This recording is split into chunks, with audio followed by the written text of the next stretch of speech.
Hello students, last lecture में हमने sign convention discuss की मिरर्स के लिए। अब यहां पर इस लेक्चर में वो साइन कन्वेंशन जो भी हमने सीखा हम उसे अप्लाई करेंगे और कुछ इंपॉर्टेंट रिजल्ट डिड्यूस करेंगे जो कि हमारे लिए न्यूमेरिकल्स में बहुत ज्यादा हेल्पफुल रहते हैं। हेल्पफुल क्या, बल्कि इवन आप अगर ये साइन कन्वेंशन सही से अप्लाई नहीं करोगे तो न्यूमेरिकल सॉल्व ही नहीं कर सकते। तो अब रिजल्ट्स क्या क्या है हमारे पास वो देखो भाई। हम देखेंगे कि जो हमारे पास कनकेव मिरर है, कनकेव मिरर, उसकी फोकल लेंथ और रेडियस ऑफ कर्वेचर दोनों नेगेटिव होते हैं। कैसे, चलो समझते हैं। हमने कनकेव मिरर लिया, राइट साइड शेडेड पोर्शन, मतलब इस तरफ से हमने सिल्वर कोटिंग की हुई है, और लेफ्ट साइड आपकी क्या हो गई, रिफ्लेक्टिंग सरफेस। यही हमने बात की थी कि रिफ्लेक्टिंग सरफेस हमने कहां रखना है, लेफ्ट हैंड साइड प्लेस करना है। तो इसका सेंटर होगा geometrical centre, that is pole. जो ये कर्वेचर है इसका कुछ सेंटर होगा, that is centre of curvature. Centre of curvature pole से लाइन पास करती है जिसे हम क्या बोलते हैं, प्रिंसिपल एक्सिस। अब सेंटर ऑफ कर्वेचर और पोल, इनके बीच में मिड में आपके पास क्या होने वाला है, प्रिंसिपल फोकस। अब क्या था, हमने क्या सीखा था कि रिफ्लेक्टिंग सरफेस लेफ्ट साइड है, ऑब्जेक्ट भी हम कहां प्लेस करेंगे, हमारी लेफ्ट हैंड साइड प्लेस करेंगे ताकि रिफ्लेक्टिंग सरफेस की तरफ उसको फेस करते हुए। अब जब ऑब्जेक्ट यहां पर है तो यहां से इंसिडेंट रे कहां मूव करेगी, लेफ्ट टू राइट मूव करेगी, यानी मिरर की तरफ। तो हॉरिजॉन्टल में हमने क्या सीखा था कि हॉरिजॉन्टल में जितने भी डिस्टेंस हमने मेजर करने हैं वो कहां से मेजर करने हैं, पोल से मेजर करने हैं। अब देखो क्या कह रहा है वो, radius of curvature. Radius of curvature किससे डिनोट करते थे हम, आर से डिनोट करते थे, कैपिटल आर। तो रेडियस ऑफ कर्वेचर क्या होगा, सेंटर से लेके पोल तक का डिस्टेंस। लेकिन हमने बात क्या की है, ध्यान से समझो इस बात को। अगर हम सही लिखेंगे ना, बार बार सही बोलेंगे तो सही करेंगे, गलती नहीं होगी हमसे। क्या सिखाया गया था कि जितने भी डिस्टेंस मेजर करने हैं वो हॉरिजॉन्टल पोल से स्टार्ट करना है। तो रेडियस ऑफ कर्वेचर को हम सी पी नहीं लिखेंगे, हम क्या लिखेंगे, पी सी लिखेंगे, यानी पोल से centre of curvature. Focal length को हम किससे डिनोट करते हैं, स्मॉल एफ से डिनोट करते हैं। वो क्या होता है, प्रिंसिपल फोकस और पोल के बीच में डिस्टेंस। तो हम एफ पी ना लिख करके उसको क्या लिखेंगे, पी एफ लिखेंगे। पहली बात तो ये हमारे दिमाग में होनी चाहिए, यानी रेडियस ऑफ कर्वेचर क्या होगा हमारा, पोल से लेकर के सेंटर ऑफ कर्वेचर तक का डिस्टेंस ये। अब इसके लिए देखो आपको क्या करना पड़ा है, पोल से लेफ्ट साइड मूव करना पड़ा है। जब हम पोल से लेफ्ट साइड मूव कर रहे हैं और इंसिडेंट रे को अगर हम ध्यान से देखें तो इंसिडेंट रे तो लेफ्ट टू राइट मूव कर रही है और रेडियस हम राइट टू लेफ्ट ले रहे हैं। तो क्या हो गया हमारे पास, इंसिडेंट रे की ऑपोजिट डायरेक्शन। तो उसके लिए हम साइन कन्वेंशन क्या लेते थे, नेगेटिव लेकर के चलते थे, यानी यहां पर रेडियस ऑफ कर्वेचर हमारा क्या होगा, नेगेटिव होगा। इसी तरह से अगर हम फोकल लेंथ की बात करें तो वो हमने कहां से मेजर करना है, पोल से लेकर के प्रिंसिपल फोकस तक, पोल से लेके प्रिंसिपल फोकस तक। ये हमारे पास फोकल लेंथ आ गई। ये भी देखो हमें कैसे मूव करना पड़ रहा है, फ्रॉम राइट टू लेफ्ट, यानी इंसिडेंट रे की ऑपोजिट डायरेक्शन में। अब इंसिडेंट रे की opposite direction means negative sign, तो फोकल लेंथ हमारे पास क्या होगी, नेगेटिव होगी। यानी सपोज हमें ऐसा बोला जाता है कि एक कनकेव मिरर है, उसका रेडियस ऑफ कर्वेचर जो है वो 20 सेंटीमीटर है, उसने बोल दिया। तो ये हमें ध्यान रखना है कि कनकेव मिरर मींस, जब हमने रिजल्ट डिड्यूस कर लिया कि concave mirror means radius of curvature negative होता है, यानी माइनस का लेंगे हम। अगर वो कह रहे हैं रेडियस ऑफ कर्वेचर 20 सेंटीमीटर है तो माइनस 20 सेंटीमीटर। अगर कहते हैं रेडियस ऑफ कर्वेचर 15 सेंटीमीटर है तो माइनस 15 सेंटीमीटर। इसी तरह से फोकल लेंथ के लिए भी नेगेटिव का साइन आएगा। वैसे फोकल लेंथ और रेडियस ऑफ कर्वेचर में जो रिलेशन होता है वो हाफ का रिलेशन होता है। तो उसने कह दिया कि radius of curvature suppose 20 centimetre है और कनकेव मिरर की बात की तो concave mirror means it will be your minus 20 centimetre. और फोकल लेंथ क्या हो जाएगी, इसका हाफ, तो f is equals to r by 2 which will be your minus 20 by 2, that is your minus 10 centimetre. तो फोकल लेंथ भी हमारी किस में आएगी, नेगेटिव में आएगी। तो ध्यान रखेंगे हम, कनकेव मिरर के लिए फोकल लेंथ और रेडियस ऑफ कर्वेचर दोनों नेगेटिव होते हैं। देखो साइन कन्वेंशन ये अप्लाई किया हमने यहां पर, उससे रिजल्ट निकालें कि दोनों कनकेव मिरर के लिए क्या रहेंगे, नेगेटिव रहेंगे। कनकेव मिरर की बात तो हो गई। अब कन्वेक्स मिरर की बात करें, कन्वेक्स मिरर के लिए यही चीजें पॉजिटिव रहेंगी। कैसे, देख लेते हैं भाई। ये कन्वेक्स मिरर हो गया, हमने अंदर वाली साइड सिल्वरी पॉलिश किया, तो यानी रिफ्लेक्टिंग सरफेस आपका ये हो गया। Pole geometrical centre, centre of curvature होगा, तो देखो सेंटर ऑफ कर्वेचर से दूर है, अवे है हमारा reflecting surface, that is convex mirror. Pole centre से लाइन पास करेगी which is your principal axis, centre point हमारे पास क्या हो जाएगा, प्रिंसिपल फोकस। तो क्या बताया गया हमें साइन कन्वेंशन में कि रिफ्लेक्टिंग सरफेस लेफ्ट साइड, तो ऑब्जेक्ट भी हम कहां प्लेस करेंगे, लेफ्ट हैंड साइड प्लेस करेंगे। तो इंसिडेंट रे कहां से मूव करेगी, from object to mirror, that is from left to right. तो रेडियस ऑफ कर्वेचर आर क्या है, हमने पोल से मेजर करना है ये, तो it is P C, R is your P C, and focal length क्या हो जाएगा आपके पास, पी एफ हो जाएगा। बहुत बढ़िया बात है जी, अपने को समझ में आ रहा है। तो पोल से सेंटर ऑफ कर्वेचर के लिए डिस्टेंस मेजर करो, देखो हम कहां गए, लेफ्ट टू राइट, यानी राइट साइड मूव कर रहे हैं, और हमारी जो इंसिडेंट रे है वो भी राइट साइड मूव कर रही है, यानी इस बार हम इंसिडेंट रे की सेम डायरेक्शन में मूव कर रहे हैं। तो सेम डायरेक्शन में साइन क्या बताया गया है हमें, पॉजिटिव, यानी रेडियस ऑफ कर्वेचर हमारा क्या रहेगा, पॉजिटिव रहेगा। अब अगर हम फोकल लेंथ मेजर करें तो वो भी कहां से मेजर होगी, आपकी पोल से मेजर होगी। तो पोल से फोकस तक का distance, that is our focal length. तो यहां भी हम कैसे मूव कर रहे हैं, राइट साइड मूव कर रहे हैं, यानी in the same direction of incident रे। और वो साइन कन्वेंशन हमें क्या बताई गई है, पॉजिटिव। तो यहां पर हमने साइन कन्वेंशन अप्लाई करके रिजल्ट डिड्यूस किया कि कन्वेक्स मिरर के लिए उसका रेडियस जो होगा वो पॉजिटिव होगा और फोकल लेंथ भी पॉजिटिव होगी। देखो न्यूमेरिकल जब भी होगा ना, वहां पे आपको बताया नहीं जाएगा बार बार कि आपने पॉजिटिव लेना है या नेगेटिव लेना है, ये हमें रिजल्ट ध्यान रखने हैं कि पॉजिटिव होगा या नेगेटिव होगा। ठीक है जी, आगे चलते हैं हम। अच्छा अब ये तो आपने हॉरिजॉन्टल मेजर किए, अब आगे चलते हैं, distance of real object from mirror. Real object यानी अभी तक जो हमने ऑब्जेक्ट की बात की हुई है ना, वो रियल ऑब्जेक्ट है, मिरर के बिल्कुल सामने, रिफ्लेक्टिंग सरफेस के सामने रखी हुई object, that is real object, क्योंकि वहां से एक्चुअली इंसिडेंट रे स्टार्ट होकर के मिरर की तरफ मूव कर रही है। हमने पढ़ा था ऑब्जेक्ट के बारे में, रियल ऑब्जेक्ट भी होती है और वर्चुअल ऑब्जेक्ट भी होती है, पर हम जो डील करेंगे हमारी 10th क्लास में सीबीएसई बोर्ड में, वो सारी ऑब्जेक्ट्स कैसी हैं, आपकी रियल ऑब्जेक्ट है। तो हमने क्या किया, कनकेव मिरर लिया, बार बार आपको रिपीट किया जा रहा है कि concave mirror, centre point, geometrical centre, pole हो गया आपके पास, सेंटर ऑफ कर्वेचर होगा जहां पर आप कंपास की निब प्लेस करोगे, that will be your centre of curvature, line pass करेगी प्रिंसिपल एक्सिस। बार बार जब हम चीजों को सुनते हैं और बोलते हैं ना, तो हमें याद हो जाता है, इसलिए बार बार बोला जा रहा है आपको।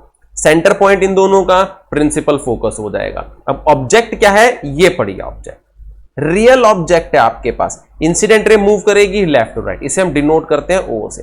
तो जो ऑब्जेक्ट का डिस्टेंस होता है ना, उसे डिनोट किया जाता है स्मॉल यू से।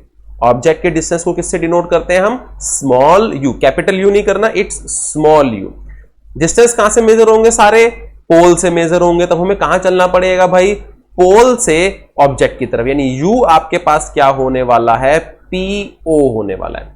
पी से लेकर के, पोल से लेकर के ऑब्जेक्ट तक का डिस्टेंस। तो मूव करके देखो, यहां से मूव करेंगे तो लेफ्ट हैंड साइड हम जा रहे हैं, यानी इंसिडेंट रे की क्या हो गई डायरेक्शन, आपकी ऑपोजिट डायरेक्शन होगी, और ऑपोजिट डायरेक्शन के लिए क्या था हमारे पास, नेगेटिव साइन था, यानी यू हमारे पास क्या होने वाला है, नेगेटिव होने वाला है। क्लियर हो गई इतनी बात। अच्छा अगर हम ऑब्जेक्ट की हाइट देखें, यहीं पर अगर हम ऑब्जेक्ट की हाइट देखें, ऊपर की तरफ है, तो प्रिंसिपल एक्सिस से अबव हमने क्या लिया था, पॉजिटिव लिया था, तो ऑब्जेक्ट की हाइट अपवर्ड है, इसे हम क्या लेकर के चलते हैं, पॉजिटिव, यानी HO, हाइट ऑफ ऑब्जेक्ट आपकी क्या रहेगी, पॉजिटिव रहेगी। तो हमने यू भी देख लिया, ये यू किसके लिए, आपका रियल ऑब्जेक्ट के लिए। ठीक है, अगर वर्चुअल ऑब्जेक्ट यहां से इस तरह से कन्वर्जिंग रेज आ रही होती, तो आपकी ऑब्जेक्ट कहीं राइट साइड पर होती। सपोज आपकी इंसिडेंट रे ऐसे मूव कर रही होती, इस तरह से, ये तो आपकी रियल ऑब्जेक्ट तो नहीं थी, इसका मतलब ये कहीं राइट साइड जाकर के आपको जो है वो ऑब्जेक्ट मिलनी थी, यानी ऑब्जेक्ट यहां पर होती इस बार, तो आपको मूव करना पड़ता राइट साइड, तो उस केस में आपका यू क्या हो जाता, पॉजिटिव हो जाता। ये आपकी कैसी थी, वर्चुअल ऑब्जेक्ट। तो ये सारी चीजें हमें ध्यान रखनी है। रियल ऑब्जेक्ट के बारे में स्पेसिफिकली इसलिए बताया गया है क्योंकि बार बार आपको बोला जा रहा है कि हमारी 10th क्लास सीबीएसई में हम रियल ऑब्जेक्ट के साथ ही डील करेंगे, तो वो यू नेगेटिव होगा। पर अगर हम एनटीएससी एग्जाम के लिए जा रहे हैं तो वहां पर आपको वर्चुअल ऑब्जेक्ट्स भी देखने को मिलेंगे, तो उस केस में हमने ध्यान रखना है। बस अगर आप सिंपल साइन कन्वेंशन ध्यान रख रहे हो ना, और डिस्टेंस मेजर करते हुए उनको याद है आपको सारा कुछ, तो बिल्कुल सही आंसर आएगा। पर कहीं अगर आपने याद नहीं किया, उसको नहीं समझा, भाई फिर तो गड़बड़ होने वाली है। इसलिए अच्छे से समझो साइन कन्वेंशंस को। अब हम अप्लाई कर रहे हैं, सीख हमने लिया, अप्लाई इसलिए कर रहे हैं ताकि हमें पता चल जाए कि हमने कैसे हमारे न्यूमेरिकल्स में पॉजिटिव नेगेटिव साइन प्लेस करना है। चलो रियल और वर्चुअल ऑब्जेक्ट की बात हो गई। रियल ऑब्जेक्ट के लिए u नेगेटिव हो गया, वर्चुअल ऑब्जेक्ट के लिए आपके पास u पॉजिटिव हो गया। अब बात करते हैं इमेज को लेकर के, real image and virtual image. तो अब भाई बार बार बोलने की जरूरत नहीं है, बहुत बार बोल दिया, एक एक करके ड्रॉ कर लिया। अब डायरेक्ट करते हैं फटाफट। अब देखो इंसिडेंट रे आ रही है लेफ्ट टू राइट, मिरर से स्ट्राइक करेगी, मिरर से स्ट्राइक करने के बाद एक्चुअल में रिफ्लेक्टेड रेज जो होंगी आपकी यहीं वापस आ जाएंगी, वापस लेफ्ट साइड आ जाएंगी, टकरा के सेम मीडियम में आती है, यानी वापस लेफ्ट साइड आ जाएंगी। यानी अगर एक्चुअल इंटरसेक्शन होगी कहीं रिफ्लेक्टेड रेज की तो लेफ्ट साइड होगी। तो रियल इमेज कैसे बनती है? By actual intersection of reflected raise. तो रिफ्लेक्टेड रेज मिरर को पेनिट्रेट करके आगे तो नहीं जाएंगी ना, वापस यहीं पर आती है लेफ्ट साइड। तो अगर एक्चुअल इंटरसेक्शन होनी है रिफ्लेक्टेड रेज की तो यहीं पर होगी आपकी ऑब्जेक्ट की साइड पर ही, यानी रियल इमेज जो बनने वाली है वो यहीं पर बनने वाली है आपकी। और वर्चुअल इमेज कैसे बनती है आपकी? हम रिफ्लेक्टेड रेज को बैकड्रॉ करते हैं, कब? जब वो इंटरसेक्ट नहीं करती। बैकड्रॉ कहां करेंगे हम? यहां से रिफ्लेक्टेड रेज गई लेफ्ट साइड, तो बैकड्रॉ करेंगे हम राइट साइड, यानी रियल इमेज बनेगी आपकी इस तरफ और वर्चुअल इमेज बनेगी आपकी मिरर के बिहाइंड। इतनी बात समझ में आ गई? दोबारा समझो, रियल इमेज कैसे बनती है हमारी? By actual intersection of reflected raise. अब रिफ्लेक्टेड रेज यहां से मिरर से टकराएंगी, इंसिडेंट रे टकरा के रिफ्लेक्टेड आपकी यहीं पर आने वाली है वापस। तो एक्चुअल इंटरसेक्शन तो यहीं पर होगी ना जहां पे रिफ्लेक्टेड रे एक्चुअल में है। तो रियल इमेज बनेगी आपकी लेफ्ट हैंड साइड ही। और वर्चुअल इमेज के लिए क्या करते हैं? अगर हमारी रिफ्लेक्टेड रेज एक्चुअल इंटरसेक्शन नहीं कर रही है तो उन्हें बैक ड्रॉ किया जाता है। भाई बैक ड्रॉ कहां करेंगे? रिफ्लेक्टेड रेज आ रही है इस तरफ लेफ्ट साइड, तो बैक ड्रॉ कहां करेंगे? उसको राइट साइड, यानी वर्चुअल इमेज मिलने वाली है आपको यहां पर कहीं। तो देखो भाई ये आपके पास कैसी हो जाएगी? Real image. कैसे बनी? क्लियर। आगे हम रे डायग्राम जब पढ़ेंगे आपको और क्लियर हो जाएंगे फंडे। और वर्चुअल इमेज आपकी बनेगी राइट साइड। तो अब रियल इमेज के लिए डिस्टेंस कहां से मेजर करना है? आपने पोल से मेजर करना है। तो पोल से आप रियल इमेज इधर जाओगे, लेफ्ट साइड गए, इंसिडेंट रे की ऑपोजिट डायरेक्शन में। तो रियल इमेज के लिए v हमारे पास क्या हो जाएगा? नेगेटिव हो जाएगा। अब वर्चुअल इमेज बनेगी राइट साइड कहीं, ये आपकी वर्चुअल इमेज हो गई। तो वर्चुअल इमेज के लिए आपको कहां से मूव करना है? पोल से वर्चुअल इमेज, यानी इस तरफ। तो आप राइट साइड मूव किए, राइट साइड मतलब हमारी जो इंसिडेंट रे है उसकी सेम डायरेक्शन में मूव किए। तो वर्चुअल इमेज के लिए हमारे पास पॉजिटिव। बहुत ही ज्यादा इंपॉर्टेंट रिजल्ट्स है। अभी शायद इतनी इंपॉर्टेंस आप लोगों को पता ना चले, लेकिन जब न्यूमेरिकल्स में अप्लाई करेंगे ना और याद नहीं किए हुए ये, फिर न्यूमेरिकल्स में पता चलेगा कि काश इनको याद कर लेते। पर डोंट वरी, लेक्चर आपके पास रहेगा। न्यूमेरिकल में प्रॉब्लम आती है, वापस लेक्चर पर आओ, समझो, देन न्यूमेरिकल सॉल्व करो। क्रैम नहीं करना हमने। क्लियर इतनी बात? अच्छा, यहां पर देखो ध्यान से, रियल इमेज जो है वो इन्वर्टेड बनाई गई है। इन्वर्टेड कैसे? ऑब्जेक्ट की ओरिएंटेशन के इनवर्स है इसकी ओरिएंटेशन। तो जब हम रे डायग्राम्स बनाएंगे ना वहां पे हम देखेंगे कि हमारी जो रियल इमेजेस जितनी भी होंगी ना वो इन्वर्टेड बनेंगी, और जो वर्चुअल इमेजेस होंगी हमारे पास, इधर जो वर्चुअल इमेजेस होंगी वो हमारे पास कैसे बनने वाली हैं? इरेक्ट बनने वाली है। इरेक्ट मतलब जो ऑब्जेक्ट की ओरिएंटेशन है, जैसे ऑब्जेक्ट की ओरिएंटेशन, ऑब्जेक्ट की ओरिएंटेशन कैसे आपकी देखो अपवर्ड है, तो इमेज की ओरिएंटेशन भी अपवर्ड, तो उसको हम क्या बोलते हैं? Erect image. तो ये रे डायग्राम्स में और क्लियर हो जाएगा कि जितनी भी रियल इमेजेस बनती हैं वो इन्वर्टेड होती हैं और हमारी जितनी वर्चुअल इमेजेस बनती हैं वो इरेक्ट होती हैं। तो यहां पे तुमने रियल और वर्चुअल के डिस्टेंस की बात कर ली। इमेज का डिस्टेंस किससे डिनोट करते हैं? हम v से डिनोट करते हैं इमेज का डिस्टेंस। ऑब्जेक्ट का डिस्टेंस हम किससे डिनोट करते हैं? u से, स्मॉल u, और इमेज का डिस्टेंस स्मॉल v से, इसलिए दोनों केसेस में v से डिनोट किया। क्लियर हो गई इतनी बात?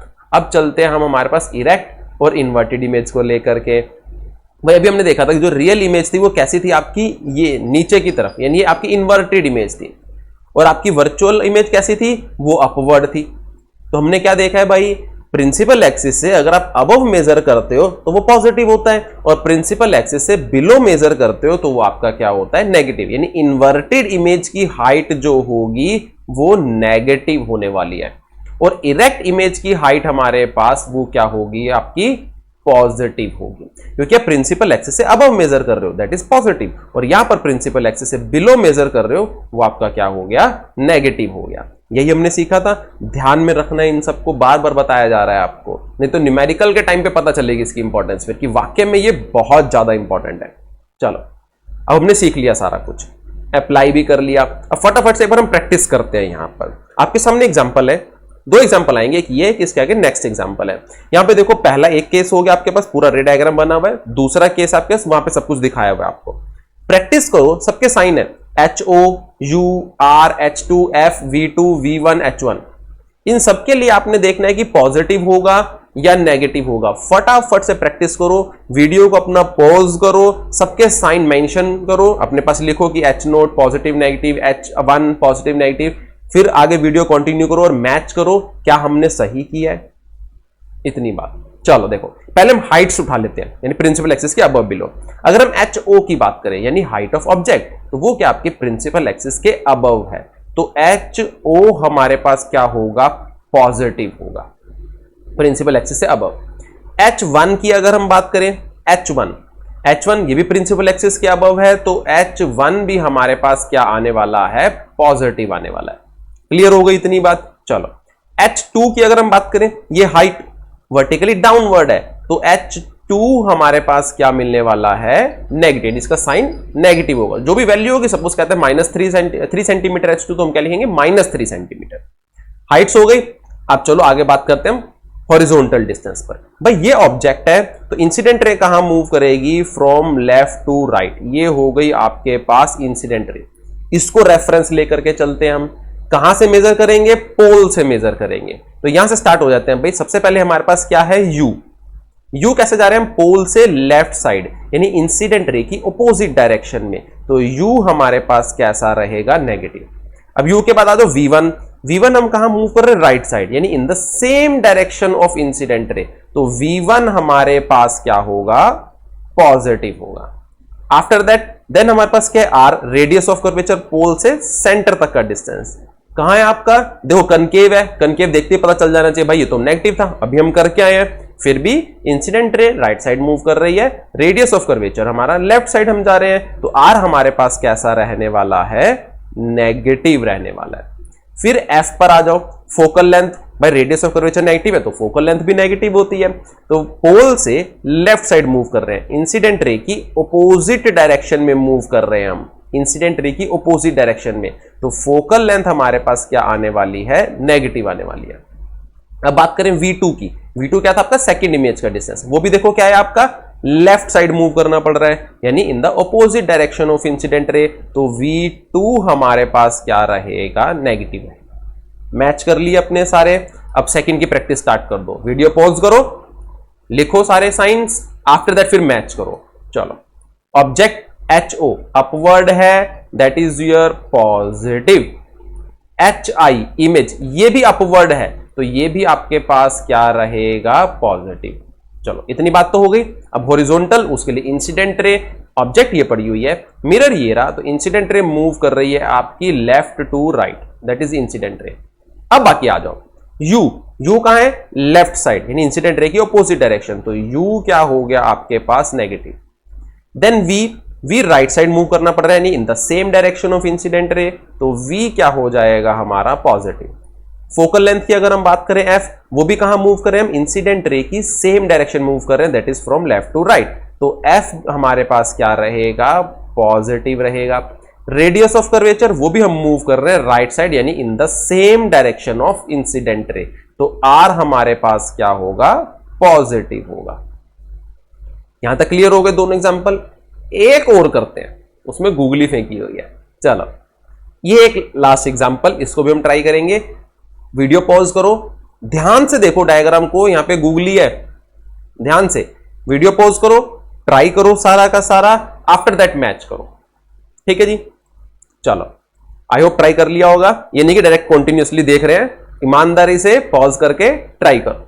चलो पहले हम हाइट की बात करते हैं। तो हाइट में तो हमें देखना नहीं होता भाई इंसिडेंट रे कहां मूव कर रही है, सिंपल। तो हाइट में क्या है, इमेज की हाइट प्रिंसिपल एक्सिस से अबव है, तो HI ये आपके पास क्या हो जाएगा, पॉजिटिव हो जाएगा। ऑब्जेक्ट की बात हम करें, ऑब्जेक्ट की बात HO, ये भी प्रिंसिपल एक्सिस से अबव है, तो आपके पास हाइट ऑफ ऑब्जेक्ट ये भी हमारे पास पॉजिटिव हो जाएगा। अब बात आ गई हॉरिजॉन्टल डिस्टेंस की। हॉरिजॉन्टल डिस्टेंसेस में हमें ये देखना पड़ेगा इंसिडेंट रे किस तरफ मूव कर रही है। तो इस बार ध्यान से देखो, रिफ्लेक्टिंग सरफेस आपका राइट साइड है और ऑब्जेक्ट भी राइट साइड है, तो यानी इंसिडेंट रे मूव करेगी फ्रॉम राइट टू लेफ्ट, यानी इस बार उल्टा हो गया भैया, राइट टू लेफ्ट मूव कर रही है। और हम क्या देखते हैं, इंसिडेंट रे की सेम डायरेक्शन में पॉजिटिव, इंसिडेंट रे की ऑपोजिट डायरेक्शन में नेगेटिव। लेकिन मेजर कहां से करने सारे डिस्टेंस? पोल से मेजर करने हैं। तो पोल से देखो भाई आपके पास एक तो ये V है, V कैसे मूव कर रहा है? From right to left. अब ध्यान से देखो, आप इंसिडेंट रे की सेम डायरेक्शन में मूव कर रहे हो, इंसिडेंट रे भी राइट टू लेफ्ट मूव कर रही है, आप भी मूव कर रहे हो राइट टू लेफ्ट, तो V क्या होगा? पॉजिटिव होगा। जनरली पता है क्या होता है? फटाफट रट्टा मारा हुआ होता है कि अगर राइट साइड जाएंगे तो पॉजिटिव, लेफ्ट साइड जाएंगे तो नेगेटिव, लेकिन यहां तो उल्टा हो गया भाई, यहां पे तो हम लेफ्ट साइड गए तो वो पॉजिटिव हो गया। अब राइट साइड आप U जाओ, जरा देखो, ये U ऑब्जेक्ट के लिए हम जा रहे हैं, तो इंसिडेंट रे की ऑपोजिट डायरेक्शन, तो U जो है वो नेगेटिव हो गया भाई। राइट साइड जा रहे हैं, अगर वो हमारे दिमाग में बैठा हुआ है कि राइट साइड पॉजिटिव और लेफ्ट साइड नेगेटिव, तो राइट साइड के हिसाब से तो हम इसको पॉजिटिव कर देंगे और इसको नेगेटिव कर देंगे। तो हमें ध्यान रखना है, इंसिडेंट रे चेक करनी है भाई कि incident ray left to right move कर रही है या राइट टू लेफ्ट मूव कर रही है। नॉर्मल सीबीएसई के केस में आपको ये वाला केस देखने को नहीं मिलेगा। इन ऑब्जेक्ट जो है वो लेफ्ट साइड ही होती है, incident ray left to right ही मूव करती है। पर ये एक्स्ट्रा आपको नॉलेज है कि अगर एनटीएससी क्वेश्चन के लिए जा रहे हो और हायर क्लासेस में जब आप medical non medical stream opt करोगे तो 12th क्लास में आपको ये केसेस भी देखने को मिलेंगे। तो वहां पे हमने इंसिडेंट रे के हिसाब से देखना है कि इंसिडेंट रे की सेम डायरेक्शन मींस वहां पे लेफ्ट राइट नहीं देखना कि लेफ्ट राइट मूव कर रहे हैं भाई, लेफ्ट मूव कर रहे हैं नेगेटिव, राइट मूव कर रहे हैं पॉजिटिव, नहीं, इंसिडेंट रे की सेम डायरेक्शन में अगर मूव कर रहे हैं तो पॉजिटिव, इंसिडेंट रे की ऑपोजिट डायरेक्शन में मूव कर रहे हैं तो नेगेटिव। अब जैसे V था, इंसिडेंट रे की सेम डायरेक्शन थी तो पॉजिटिव, U इंसिडेंट रे की ऑपोजिट डायरेक्शन तो नेगेटिव। रेडियस ऑफ कर्वेचर की अगर हम बात करें R, ये हम इंसिडेंट रे की ऑपोजिट डायरेक्शन में मूव कर रहे हैं तो R हमारे पास क्या रहने वाला है? नेगेटिव। फोकल लेंथ की अगर हम बात करें, पोल से फोकस तक का डिस्टेंस, वो भी इंसिडेंट रे की ऑपोजिट डायरेक्शन है, तो फोकल लेंथ हमारे पास क्या रहेगी? नेगेटिव रहेगी। क्लियर हो गई? इतनी बात अपने को समझ में आ गई। हमने साइन कन्वेंशन थ्योरी डिस्कस की लास्ट लेक्चर, और इस लेक्चर में हमने हमारी साइन कन्वेंशन अप्लाई की है और कुछ रिजल्ट्स डिड्यूस किए हैं, और कैसे हमने चेक करना है कि हम पॉजिटिव या नेगेटिव प्लेस करेंगे वो हमने सीखा है। ठीक है जी, इस लेक्चर में इतना बहुत है।